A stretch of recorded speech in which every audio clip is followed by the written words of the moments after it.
नमस्कार दोस्तों, स्वागत है आपके अपने YouTube चैनल संस्कृत अड्डा पर। दोस्तों, इस वीडियो में हम करने वाले हैं बाल विकास एवं शिक्षा शास्त्र के महत्वपूर्ण क्वेश्चन। और दोस्तों, अगर आप जो है सीटेट, एस्टेट, केवीएस, डीएसएसबी या कोई भी जो कॉम्पिटिटिव एग्जाम है उसकी तैयारी कर रहे हैं तो ये क्वेश्चन आपके लिए महत्वपूर्ण रहने वाले हैं, क्योंकि इनमें जो है बाल विकास से संबंधित क्वेश्चन जरूर पूछे जाते हैं। और दोस्तों, अगर आपने हमारी जो है इससे संबंधित वीडियो नहीं देखी है तो उसे आप जो ऊपर कोने में आई बटन पे क्लिक करके देख सकते हैं। और इस वीडियो की जो पीडीएफ है आप हमारे टेलीग्राम ग्रुप से प्राप्त कर सकते हैं। उसका लिंक जो है आपको नीचे डिस्क्रिप्शन में मिल जाएगा, या जो हमारे चैनल की प्लेलिस्ट है वहाँ पर जाकर अभी तक की जितनी भी वीडियो इन सभी को आप देख सकते हैं। तो दोस्तों, इस वीडियो में हम 50 महत्वपूर्ण क्वेश्चन को करेंगे, तो हमारे साथ अंत तक बने रहिएगा। हमारा फर्स्ट क्वेश्चन है मनोविज्ञान का अध्ययन। तो फर्स्ट में है हमारा मनोविज्ञान का जो अध्ययन है ये किसे कहा जाता है, तो इसके अंतर्गत जो व्यवहार का वैज्ञानिक अध्ययन है ये आता है। तो सही आंसर रहेगा ऑप्शन 4। नेक्स्ट है शिक्षा मनोविज्ञान का संबंध। शिक्षक, छात्र, शिक्षा व्यवस्था या इन सभी। जो शिक्षा मनोविज्ञान जो होती है इसका संबंध जो है इन सभी से माना जाता है, शिक्षक, छात्र और शिक्षा की व्यवस्था से। अगर ये तीनों जो है सही हो तभी जो है शिक्षा व्यवस्था सही चल सकती है। नेक्स्ट क्वेश्चन है वर्तमान में मनोविज्ञान। तो वर्तमान में जो मनोविज्ञान है ये क्या है? आत्मा, मस्तिष्क, चेतना या व्यवहार का विज्ञान। तो वर्तमान में जो मनोविज्ञान है इसको व्यवहार का विज्ञान माना गया है। अगला क्वेश्चन है शिक्षा। शिक्षा क्या है? वंशक्रम है, वातावरण है, उपयुक्त सभी है या ये सभी हैं? तो ये जो शिक्षा जो होती है ये वंशक्रम और वातावरण का ही संयुक्त जो है परिणाम होती है। तो राइट आंसर आएगा ऑप्शन 3। नेक्स्ट क्वेश्चन है तुम मुझे कोई भी बालक दो मैं उसे कुछ भी बना सकता हूँ। तो ये जो कथन है इनके द्वारा कहा गया था। तो सही आंसर रहेगा ऑप्शन 1 जो है वाटसन के अनुसार। तो वाटसन ने कहा था कि तुम मुझे कोई भी बालक दो तो मैं उसे जो कुछ भी बना सकता हूँ, क्योंकि शिक्षा में जो है इसमें जो बाल्यावस्था जो होती है शैशव, 4 प्रकार की जो अवस्थाएं मानी गई है, शैशव, बाल्य, किशोर और युवा। तो शैशव अवस्था जो ऐसी अवस्था होती है जिसमें बच्चे को जिस भी अवस्था में ढलने की कोशिश करते हैं वो उसी अवस्था में ढल जाता है। तो इसलिए इसमें जो है वाटसन के अनुसार ये कहा गया है। नेक्स्ट है मूल प्रवृत्तियाँ संपूर्ण मानव व्यवहार की चालक हैं। तो ये किन के द्वारा कहा गया है? तो ये मैकडूगल के द्वारा कहा गया है। दोस्तों, एग्जाम में जो है जो मनोवैज्ञानिक जो होते हैं, शिक्षक मनोवैज्ञानिक, इनके द्वारा जो उक्तियाँ कही गई होती है कई बार इनसे भी क्वेश्चन पूछ लिए जाते हैं। अगला क्वेश्चन है मनोविज्ञान व्यवहार का शुद्ध विज्ञान है, यह परिभाषा किन के द्वारा दी गई है? तो ये वाटसन के द्वारा दी गई है। नेक्स्ट है साइकोलॉजी शब्द की उत्पत्ति। ये जो ग्रीक भाषा से हुई है, साइको और लॉग्स जो शब्द है इससे बना है और ग्रीक शब्द से इसकी उत्पत्ति हुई है। अगला है ग्रीक शब्द साइकी का क्या अर्थ है? तो यहाँ पर साइकी का जो अर्थ होता है आत्मा से है। नेक्स्ट है मनोविज्ञान शिक्षण में बालकों का ध्यान रखा जाता है, शिक्षा, व्यवहार, रुचि या इन सभी में। तो मनोविज्ञान जो है शिक्षण में बालकों का ध्यान है जो शिक्षा, रुचि और व्यवहार की तरफ रखा जाता है। हमारा अगला क्वेश्चन है मनोविज्ञान की पद्धतियों की विशेषता। तो ये जो मनोविज्ञान की पद्धतियों की विशेषता क्या है? वस्तुनिष्ठता का होना, विश्वसनीयता और निष्पक्षता का होना जो है मनोविज्ञान की जो पद्धति है इसकी विशेषताएं हैं। हमारा अगला क्वेश्चन है प्रथम मनोविज्ञान प्रयोगशाला की स्थापना। तो यह क्वेश्चन जो पहले जो स्टेट का जो एग्ज़ाम हुआ था उसमें भी आया हुआ था। तो प्रथम मनोवैज्ञानिक प्रयोगशाला की जो स्थापना ये 1879 में हुई थी। नेक्स्ट है मनोविज्ञान की उत्पत्ति।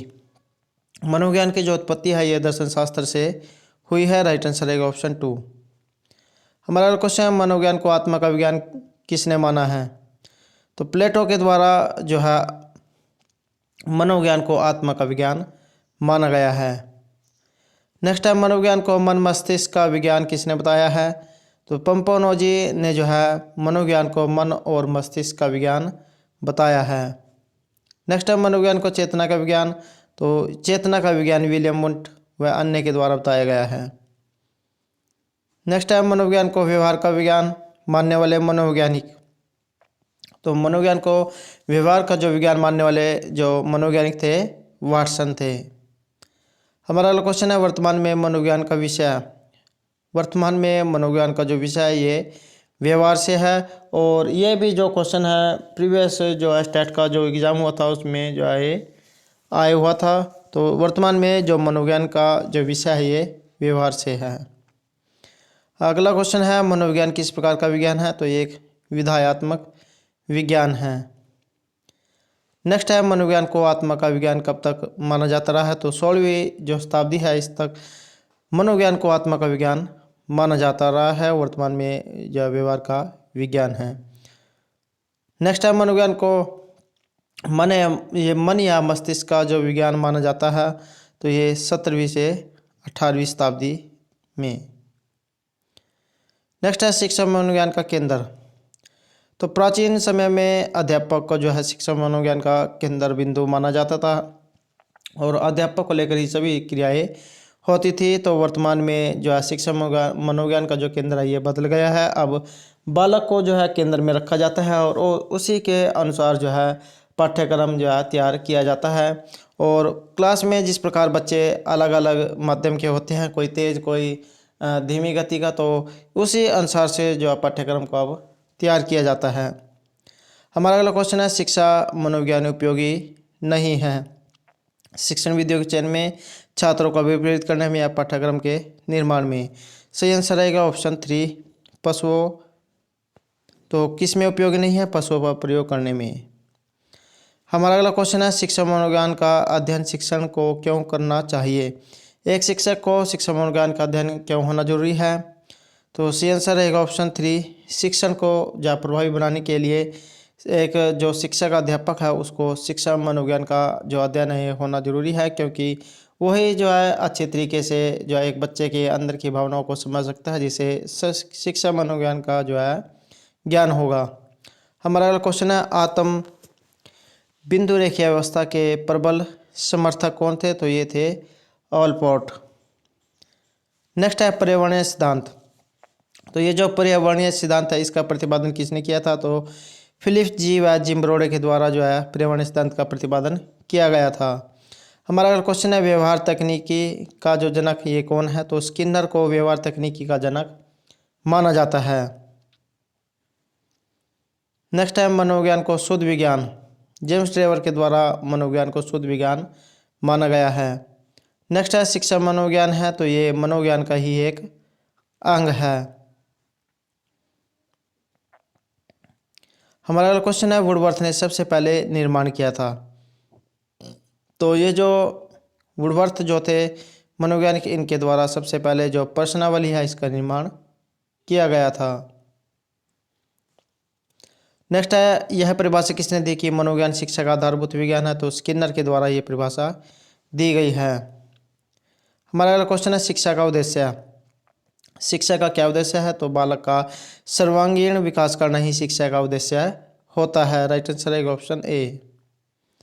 नेक्स्ट है किस शिक्षाविद ने पाठ्य योजना को जो पद बनाए हैं, तो हर्बर्ट स्पेंसर के द्वारा शिक्षा के जो पाठ्य योजना है इसका जो पद बनाए गए हैं। एक जो बीएड करने वाला छात्र है उसे जो पाठ्य योजना के बारे में अच्छी प्रकार से पता होगा, क्योंकि बीएड में जो है यही जो बताया जाता है। नेक्स्ट है बाल विकास की दृष्टि से इनमें से क्या महत्वपूर्ण है, तो वंशनक्रम व वातावरण।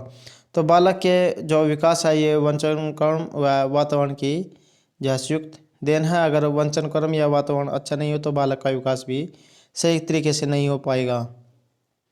हमारा अगला क्वेश्चन है फ्रोबल के द्वारा प्रतिपादित किंडरगार्टन विधि का मुख्य गुण। दोस्तों एक क्वेश्चन तो यहाँ पर यही बनता है कि जो किंडरगार्टन जो पद्धति है विधि, इसके जो ये प्रतिपादन करता कौन है, तो फ्रोबेल के द्वारा जो है इसको प्रतिपादन किया गया था। और दूसरा क्वेश्चन यही बनता है कि फ्रोबेल के द्वारा जो प्रतिपादित किंडरगार्टन विधि है इसका मुख्य गुण क्या है, तो खेल एवं अनुकरण के द्वारा शिक्षा देना ही जो है इसका मुख्य गुण है। और एक क्वेश्चन ये भी यहाँ पर ये भी बन जाता है कि खेल एवं अनुकरण के द्वारा शिक्षा जो है किस विधि के द्वारा दी जाती है, तो किंडरगार्टन जो विधि है इसके द्वारा दी जाती है और इसके जनक जो फ्रोबेल को माना जाता है।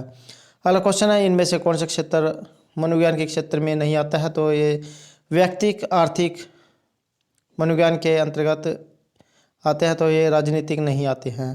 राइट आंसर रहेगा ऑप्शन 3। अगला क्वेश्चन है कौन सा क्षेत्र मनोविज्ञान के अंतर्गत आएगा? तो असामान्य मनोविज्ञान, प्रायोगिक मनोविज्ञान, औद्योगिक मनोविज्ञान जिसके अंतर्गत आते हैं। नेक्स्ट है शिक्षा के प्रति मनोविज्ञान का सबसे महत्वपूर्ण योगदान। अध्यापक के द्वारा उचित शिक्षण विधियों को अपनाने में सहायक होना। राइट आंसर रहेगा ऑप्शन 3। नेक्स्ट है शिक्षा का वास्तविक उद्देश्य। हमारी जो शिक्षा है इसका जो उद्देश्य जो है वास्तविक क्या रहता है? नौकरी, व्यवसाय, धन प्राप्ति या विकास करना। तो हमारी जो शिक्षा जो व्यवस्था है इसका उद्देश्य यही रहता है कि बच्चे का जो सर्वांगीण जो विकास है ये इसके द्वारा हो। तो राइट आंसर रहेगा ऑप्शन 3।